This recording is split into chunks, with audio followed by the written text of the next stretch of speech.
Hey ladies, I'm so sorry I was running late today. New computer technical difficulties, but I think we're all set and we're good to go. I hope. We are here for another Friday Live. Let's make sure we've got all our settings ready to go here. Okay. All right. So let's see here. Hang on a moment. Today's Friday Live is the scale is a lying bitch. Kind of harsh, huh? Give me 1 second here. Trying to get new computer. Like I said, I got a Mac. I've been a PC person my whole life except for my iPhone. But now I have a Mac, so you can imagine some of my confusion right now. Okay. All right. I think we're good to go. It says I'm live, so we're going to go ahead and roll. So happy Friday. I hope you have had a super awesome week. Hope you've had an awesome week. We're going to go ahead and start talking about the scale is a lying bitch. So the first thing that I want to talk about is the phrase when people say, I want to lose weight. We need to remember is that weight, that word weight, the term weight encompasses everything. That's our blood, our bones, our water, our muscle, our fat. It's everything on us. And it's literally our relationship to the gravitational pull to the center of the earth. It has no bearing on really anything else. And what is 150 pounds on one person will look completely different 150 pounds on another, because all it is merely that the gravitational pull to the center. That is all it means. It has no bearing on how much fat you have on your body, how much muscle, how dense your bones are, nothing. Okay. So, the reality of it is that you don't really want to lose weight, which you want to lose fat, right? And I think we all know that. And I think that we sort of use that term, I want to lose weight, kind of interchangeably. And what we really mean is we want to lose fat. And so that's a really important piece to remember as we go on through this, through our lesson today. So the bigger issue is that average people don't realize that what they want to lose is fat. And we want to say, I want fat loss versus I want weight loss. And we just don't really think about it, I think, and don't consider what that means and how the strategies that we use to lose fat, aka lose weight, really makes a difference. The strategies that we use kind of determine if we're just losing general weight or are we actually losing fat. So that's where I want to get into a little deeper today. So this whole idea of like the average person doesn't really know is evidenced by the strategies that we use. So most people decide, I want to lose weight. The first thing they're going to do is they weigh themselves. They might take that number off of the scale and put it in an app or in a notebook or, wherever you're keeping track of these things. And then they go ahead and they start to plan, what am I going to eat? How little food can I possibly eat without becoming so completely hangry that like I go to jail or something. So that's sort of it. Maybe they talk about some exercise thrown in there. 9 times out of 10, that exercise is in the form of cardio. It's go for a run. It's walking a lot. It's biking. I'm looking at you, Peloton. I know a bunch of y'all got them. That's generally what happens when an average person, day-to-day person, just says, I want to lose weight. So when they start exercising, like I said, it's usually in cardio, and then they're thinking, oh, well, the further I go, the longer I go, the more calories I'm burning. So that's got to be better, right? Like get more. So what happens? Maybe the scale starts to go down. Yay, I'm excited. I lost 10 pounds, whatever. We're shouting it from the rooftops. But with the scale, when it tells you you've lost 10 pounds, it's not telling you 10 pounds of what. So that's really the catch, because with that strategy of eating very, very little and cardioing very, very much, 9 times out of 10, that strategy is water, or that weight loss is water, and it's a lot of muscle, and yeah, probably some fat in there too, but it is not 10 pounds of fat, unfortunately. I'm sorry to tell you. So what that's where sort of that understanding between I want fat loss versus I want weight loss comes in. We can lose weight with a super low calorie deficit with a whole bunch of cardio, but it is weight. It's not fat necessarily. Some fat, but it's going to be a lot of muscle that gets lost too. So let's take another scenario, a separate scenario. So what if we said, okay, we want to lose weight or lose fat, and so we do go into a calorie deficit. That's reasonable. We're not starving. No one's in danger of going hangry and going to jail, right? No one's going to kill anybody. And then you add in, instead of a whole bunch of cardio, maybe a little bit of cardio, but more strength training. And by strength training, I don't always mean weights. I think a lot of people think I assume that I'm talking weights because I'm a power lifter. Strength training can be resistance band work. It could be body weight exercises. It could be weightlifting. It could be Pilates. There's a lot of things that encompass strength training.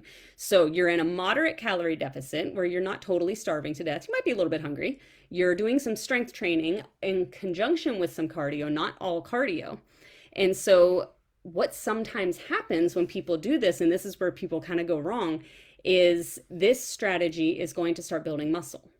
And you're going along, you put on an old pair of pants and you're like, whoa, y'all, these pants are getting bigger, yay, I'm losing weight. Again, losing fat, losing weight. I'm losing weight, awesome. So you get on the scale and you want to celebrate, right? So you jump on the scale and you're like, oh, I can't wait to see how much weight I lost. And the scale didn't move.